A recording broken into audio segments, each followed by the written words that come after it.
atau remeh-temeh. Walaupun demikian, pekerja asing kini tidak lagi ketiga D, tetapi telah menceroboh memasuki kerja-kerja yang bersih dan tidak berbahaya seperti di restoran ataupun rangkaian kedai serbaguna. Mereka merampas peluang pekerjaan rakyat tempatan, khususnya mereka yang sedang menunggu keputusan peperiksaan atau cuti belajar. Adakah KDN bercadang untuk berbincang dengan Kementerian Sumber Manusia untuk mengetatkan lagi dasar pengambilan pekerja asing ini dalam usaha membenteras perkara ini? Kita tak mahu kera di hutan disusukan, anak di rumah mati kelaparan, dan sekaligus memastikan kadar jenayah yang berpunca dari pekerja asing tidak terus meningkat. Perkara yang kedua yang perlu diberi perhatian ialah kadar levy yang pelbagai yang dikenakan mengikut sektor, iaitu pertanian, perbuatan dan perkhidmatan. Ini sebenarnya banyak mendatangkan masalah kerana pekerja asing ini asalnya masuk negara kita ke sektor yang murah kadar levinya bagi menjimatkan kos, iaitu sektor pertanian, yang mana levinya paling rendah, hanya RM410, tetapi sebenarnya bekerja di sektor perkhidmatan, restoran, kedai mamak, cleaner dengan izin, kategori levinya paling tinggi iaitu RM1,850. Akibat dari kedudukan ini, hasil negara berkurangan. Mereka yang melaksanakan tugas berpeluang untuk memanipulasi keadaan dan pasti terdedah dengan gejala rasuah. Tidakkah KDN berhasrat untuk mengenakan satu kadar levi sahaja sebagaimana yang dilaksanakan oleh negara-negara Timur Tengah seperti Abu Dhabi ataupun Emirat Arab Bersatu, di mana mereka mengenakan satu levi sahaja, tidak kira apa jua sektor pekerja asing bekerja, bagi membendung masalah ini termasuklah menimbang untuk mengutip levi ini upfront untuk 5 tahun bagi meningkatkan hasil negara dan mengurangkan pergantungan negara kita kepada pekerja asing. Terima kasih. Yang Muhammad ni nampak tahu sangat dalam bidang ni. Macam sudah terang lagi bersuluh tu. Yang Muhammad ada beberapa soalan yang Muhammad bangkit tadi. Yang pertamanya ialah penghijrahan pekerja daripada satu sektor kepada satu sektor yang lain, yang mana levinya berasingan nilai.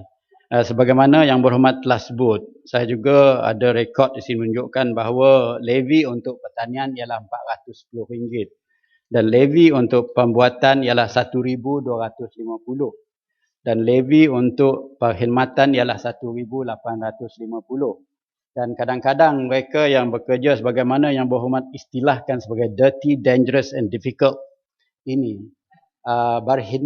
berhijrah kepada satu sektor yang mana levinya tinggi, maknanya kita kerugian daripada segi penguatan levi itu, Tan Sri. Jadi dalam keadaan sedemikian, pihak kementerian membuat banyak operasi ataupun serbuan kepada tempat-tempat pekerja dan tempat-tempat di mana pekerja asing ini dijumpai ataupun bekerja. Ya, kita telah membuat satu operasi yang disebut sebagai operasi sayang di pusat-pusat hiburan dan rumah urut. Ini operasi sayang yang Mak sebab tempat rumah urut tu. Satu lagi operasi dandan bagi kedai gunting rambut dan salon. Dia mengikut sektor juga ni, nama ni. Dan operasi kutip bagi gelanggang teladangan. Dan operasi sapu bagi rumah setinggan. Dan satu lagi operasi minyak bagi stesen minyak. Dan pintu bagi pembantu rumah. Jadi operasi ini banyak kita jalani pada tahun 2013 dan selama itu 744 orang yang melibat 426 orang lelaki dan 318 orang perempuan. Tangkapan ini berdasarkan kesalahan pensalahgunaan PAS disabit di bawah Section 39B Akta Immigration 1959 1963. Inilah penghijrahan daripada satu sektor kepada satu sektor yang lain disebut yang berhormat tadi. Maknanya Jabatan Kerajaan, Immigration, Polis dan sebagainya ada membuat penguatkuasaan kepada undang-undang supaya mengelak mereka ini berhijrah daripada satu sektor kepada satu sektor yang lain. Kementerian ini bersama dengan Kementerian Sumber Manusia, Yang Amat. Soalan yang kedua tadi, Yang Amat.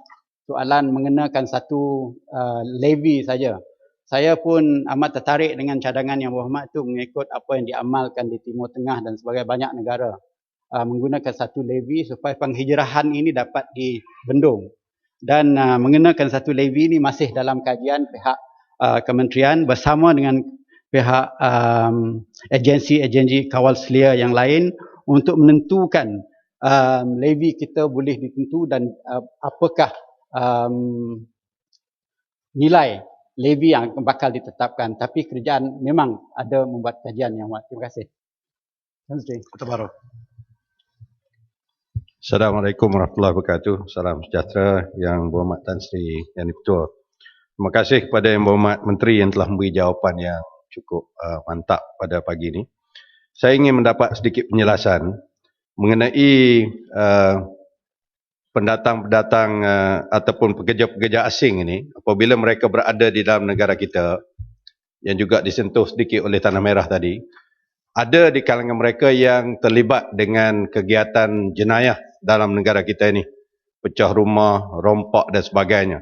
Dan apabila mereka ditangkap dan dihadapkan ke mahkamah, ada di kalangan mereka sebahagian besarnya yang membuat aduan, terutamanya apabila mereka menggunakan peguam. Peguam mengambil arahan untuk misalnya membuat mitigasi. Kalau mereka nak mengaku salah, buat mitigasi. Apa yang diberitahu oleh mereka yang melakukan jenayah ni ialah puncanya adalah kerana majikan tidak membayar gaji kepada mereka atau majikan cuba cari jalan lah, tolak hutang dan sebagainya sehingga tak bayar gaji, menyebabkan mereka ini kadang-kadang terpaksa melakukan jenayah ini. Jadi persoalan saya, di peringkat kerajaan, peringkat kementerian, adakah satu saluran untuk misalnya aduan dibuat oleh pekerja-pekerja asing ini apabila mereka merasai ataupun menghadapi tekanan daripada majikan? Dan yang kedua, adakah terdapat satu pemantauan daripada pihak kementerian terhadap majikan-majikan yang menggaji pekerja asing ini yang melakukan tindakan-tindakan yang seumpama ini? Mohon penjelasan. Terima kasih. Terima kasih, Ahmad. Soalan ini juga amat relevan dan memang ada asas-asas yang tertentu, Ya Ahmad. Saya ucapkan terima kasih lah, Ya Ahmad, kena membangkit perkara ini. Kerana pada tahun 2005 dahulu, apabila kerajaan mewujudkan satu sistem apa dikatakan outsourcing, yang mana outsourcing, syarikat outsourcing ini telah mengambil pekerja daripada luar negara dan pekerja-pekerja ini diserah kepada pihak majikan-majikan tertentu dalam beberapa sektor. Tetapi apa yang berlaku ialah apabila ada perubahan ataupun habis pekerjaan dalam sektor tertentu, orang ini kembali kepada outsourcing company. Dalam keadaan sedemikian, orang ini tidak dapat gaji dan sebagainya. Dan apabila dia bekerja dengan majikan diserah itu dan gajinya tidak dibayar oleh majikan, jadi ini juga outsourcing company pada ketika itu, pada tahun 2005 dan 11 itu adalah sebagai majikan kepada pekerja ini. Tetapi dalam masa yang sama dia bukan, kalau dilaporkan bahawa dia juga bukan yang menggajikan ini. Yang mengaji ialah majikan sebenar kepada pekerja ini. Jadi dua-dua ada nampaknya boleh mengelakkan daripada melaksanakan tanggungjawab mereka kepada pekerja-pekerja asing ini. Jadi oleh kerana perkara ini berlaku, kerajaan telah menamatkan sistem outsourcing ini, Tan Sri, dan sekarang kita menggunakan sistem G2G supaya pekerja ini terus kepada majikan dan majikan itu akan terus dipertanggungjawabkan untuk memberi gaji dan kemudahan yang tertentu. Makna dia sistem dahulu yang kita dapati mengikut apa yang kita lihat adalah kurang tepat, ada boleh dieksploitasikan oleh pihak-pihak yang tertentu yang tidak bertanggungjawab, dan kita telah tamatkan sistem itu. Dan kerajaan makna dia kerajaan mengetahui dan telah mengambil tindakan, dan insya-Allah pada masa-masa yang akan datang majikan yang sendiri sebenarnya ini akan dipertanggungjawabkan soalan gaji, kemudahan, kesihatan dan sebagainya kepada pihak ini, termasuk insurans Yang Berhormat. Terima kasih, Menteri. Silakan. Terima kasih, Tuan Sri Speaker. Daripada jawapan Timbalan Menteri tadi, ada yang saya setuju, ada yang saya tidak setuju. Kita nampak bahawa di dalam negara kita ni, pengambilan pekerja-pekerja asing tidak terkawal sama sekali. Kerana Kementerian Dalam Negeri tidak tahu berapa banyak pekerja asing yang kita perlu. Yang tahu mungkin Kementerian Sumber Manusia. Pekerja asing ini yang tahu Kementerian Sumber Manusia. Kementerian Dalam Negeri lulus saja. Ada jawatan kuasa saya tahu, tapi mereka tidak tahu. Misalnya di Sabah, kerana kita membayar levy di Sabah, ada peladang-peladang besar, mereka tidak mau membayar levy, mereka hanya menggunakan pekerja yang haram, tidak terdaftarnya. Kerana dengan membuat demikian mereka untung berlipat ganda. Tapi persoalan saya di sini, adakah kementerian membuat kawalan kepada serikat-serikat yang mengambil pekerja ini dengan tidak terdaftar?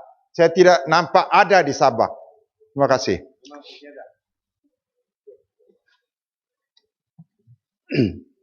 Tan Sri, terima kasih Yang Hormat. Kalau saya nak jawab cara Parlimen England Yang Hormat, dia jawab ada. Jawapan dia ada. Tetapi oleh kerana kita ni Parlimen Malaysia, kita banyak bercerita panjang lebar. Yang Hormat, sebenarnya perbincangan di antara Kementerian KDN dan Kementerian Sumber Manusia berterusan, Yang Hormat, dalam soalan ini dan menguatkuasa dan menjalankan tugas dan meluluskan keputusan. Lagipun dalam OSC itu sendiri, semua badan kementerian-kementerian diwakili, Yang Hormat, duduk bersama masa kelulusan dibuat dan bertemu duga dibuat. Semua agensi-agensi kerajaan, kementerian-kementerian diwakili. Jadi dalam keadaan sedemikian, kita tidak boleh melambatkan semua kepada satu agensi saja yang tidak membuat kerja, Yang Hormat. Sebenarnya yang berlebihan dilihat Yang Berhormat itu berkemungkinan mungkin, Yang Hormat, ya, yang majikan itu mengambil pekerja yang tidak berdaftar menerusi kementerian dan akhirnya yang berdaftar itu tidak dapat kerja. Tapi kita tidak pasti, Yang Hormat, yang mana satu yang betul. Adakah pendatang asing yang tidak berdaftar ataupun pendatang asing yang parti ni? Jadi mana satu kita tak tahu sebab kita tak ada cek satu persatu selain pada polis, immigration, itu saja yang buat cek mengikut apa yang saya sebutkan tadi, iaitu kita buat raid dan sebagainya, buat penguatkuasaan di syarikat-syarikat, di badan-badan, di tempat-tempat majikan ini. Telah kita buat dan kita dapati ini tidak berlaku, Ya Ahmad. Dan permohonan itu masih berterusan. Itu menunjukkan bahawa keperluan daripada majikan-majikan itu masih banyak. Jadi kita tidak melihat di mana letaknya yang pekerja ini tidak mendapat bekerja di tempat-tempat yang mereka telah meminta kerjaan tambahan yang berlebihan yang Berhormat sebut tadi. Terima kasih. Yang Berhormat Datuk Kamarul Baharin bin Abbas, Teluk Kemang. Tan Sri Yang Di-Ketua, soalan saya nombor 2.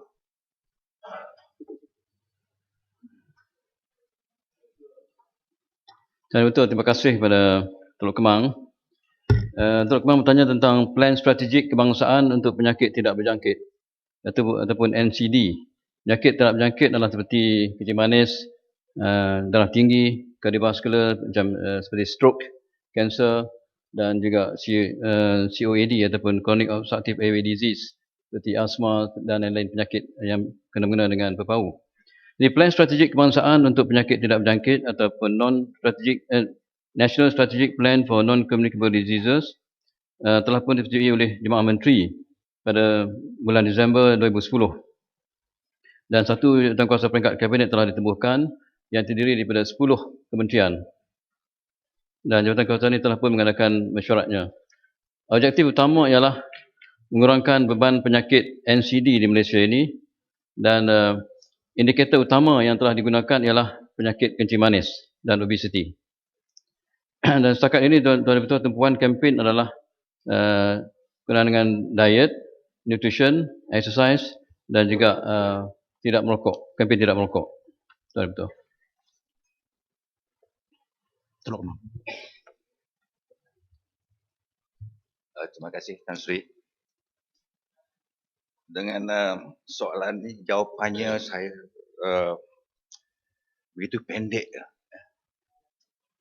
Kerana masalah yang saya bangkitkan ini adalah masalah yang besar. Yang akibatkan jutaan rakyat menghidapi penyakit NCD ni. 2.6 juta diabetes, 5.6 juta hipertensi, 6.2 juta hypercholesterolemia, 20.5 juta obesity, yang jumlahnya belasan juta. Dan ramai dalam dewan ni saya jangka termasuk dalam angka statistik. Jadi kita nakkan satu jawapan yang boleh memberi masa depan yang baik, kerana mengikut tinjauan kesihatan mobiliti kebangsaan 2006 dan dilakukan sekali lagi pada 2011, risiko NCD meningkat pada kadar yang membimbangkan. Jadi soalan saya ialah, atau yang semua ingin tahu, apakah tindakan drastik kerajaan dengan adanya satu jawatan kuasa yang dianggotai oleh para menteri untuk mengatasi perkara masalah ini. Yang pertama, proaktifnya dalam segi kempen. Sekarang ni belum nampak sangat kesan kempen. Dan yang kedua ialah memperuntukkan dana yang cukup untuk mengatasi masalah yang dihadapi sekarang. Terima kasih. Tuan Yang Ketua, memanglah berbagai kempen telah pun dijadakan oleh kementerian. Ini berbeza dengan penyakit yang berjangkit, memang mudah kita mencegah melalui berbagai cara. Tapi penyakit yang tidak berjangkit ni seperti diabetes, kecil manis, darah tinggi dan sebagainya, memang satu perkara yang amat susah kita nak hapuskan, nak kurangkan. Tapi kerajaan kementerian memang mengadakan berbagai program, antaranya kita dan juga kita bekerjasama dengan berbagai kementerian dalam hal berkempen ini. Antaranya kita bekerjasama dengan Kementerian Pelajaran menerbitkan panduan pengurusan kantin sekolah sihat pada Januari 2012. Bekerjasama dengan pihak Kementerian Perumahan untuk menyalaras larangan penjualan makanan dan minuman yang tidak sihat di luar pagar sekolah. Dan di peringkat Akanubi, insyaAllah kita akan bekerjasama dengan pihak Kemas dan Rukun Tangga dan juga Kementerian Belia untuk mengadakan berbagai aktiviti. Selain itu, dan betul, memang kita mengadakan juga program 1000 langkah sehari, program di bawah My Sihat. Semuanya adalah kempen-kempen awareness campaign, awareness campaign. Jadi memang apa yang disebut oleh Yang Berhormat tadi, memang statistik ni memang amat menakutkan. Saya pun ada statistik yang sama, memang amat menakutkan. Di kalangan masyarakat kita, ada mereka yang tahu dia ada penyakit kencing manis, dia ada penyakit darah tinggi, tapi ada juga yang tak tahu. Tapi bila diperiksa, memang didapati dia punya, contohnya kencing manis, dia kata dia tidak ada, dia tak tahu dia ada kencing manis. Bila diperiksa memang ada RBS dan dia blood sugar misalnya lebih daripada 7. Jadi ini jadi masyarakat kita masih tak tahu. Dia ingat dia sihat, tapi bila dia cek memang dia tak sihat, ataupun ada perkara-perkara yang faktor-faktor yang boleh menyebabkan penyakit yang saya sebut tadi. Jadi kempen ini berterusan dan melibatkan semua di dalam masyarakat dan juga di tempat kerja dan juga di sekolah. Dan peruntukan yang diberi melalui My Sihat memang banyak, lebih daripada 10 bilion setahun. Dan My Sihat adalah satu badan yang ditubuhkan di bawah Akta. Dan program My Sihat ini adalah satu badan yang menyokong usaha, yang bekerjasama dengan NGO yang ada kaitan dengan kesihatan. Jadi mereka memberi sokongan kewangan kepada NGO tersebut. Betul. Catatan. Terima kasih Datuk Tan Sri Yang Ketua. Terima kasih kepada Menteri beri jawapan yang singkat. Saya melihat dari soalan asal itu apakah hasil. Tetapi penjawapan tadi saya tidak dengar kesan pendekatan-pendekatan diambil oleh pihak kementerian terhadap mengatasi atau menangani masalah-masalah penyakit tidak berjangkit ini. Ya, kita mau tahu statistik. Yang statistik yang kita dengar makin tambah. Jadi saya juga mau tahu, Dewan mau tahu kos perbelanjaan yang digunakan oleh kementerian untuk kempen menangani melalui NGO dan kementerian masing-masing. Kita sedar banyak pendekatan-pendekatan yang diambil oleh pihak kementerian termasuk jalan kaki 1000 langkah, 10,000 langkah. Jadi apakah hasil keberkesanannya itu dibandingkan dengan perbelanjaan oleh kementerian? Dan last sekali soalan, berapa jumlah kos yang ditanggung oleh pihak kerajaan untuk mengantar pesakit-pesakit dari Sabah ke Kuala Lumpur kerana di Sabah kekurangan pakar? Itu yang selalu dipersoalkan oleh rakyat di negeri Sabah, rakyat Malaysia di negeri Sabah. Dan yang berhormat saudara menjadi sasaran untuk membantu kos tambang. Jadi adakah kementerian sedar bahawa yang sengsara ini, sasaran daripada hasil ini adalah ahli-ahli yang berhormat untuk menanggung perbelanjaan ke Kuala Lumpur? Terima kasih Yang Berhormat. Kempen yang kita jalankan sekarang ni, dia ada jangka masa 5 tahun. Mulai 2010 sehingga 2014. Jadi kita dah buat survey dah, memang nampak ada peningkatan, bukan menurun, peningkatan. Mungkin ada oleh kerana ialah masalah kita ni dah jadi masyarakat ni yang affluent, yang kurang aktiviti, buat kerja tak mau berjalan, very sedentary.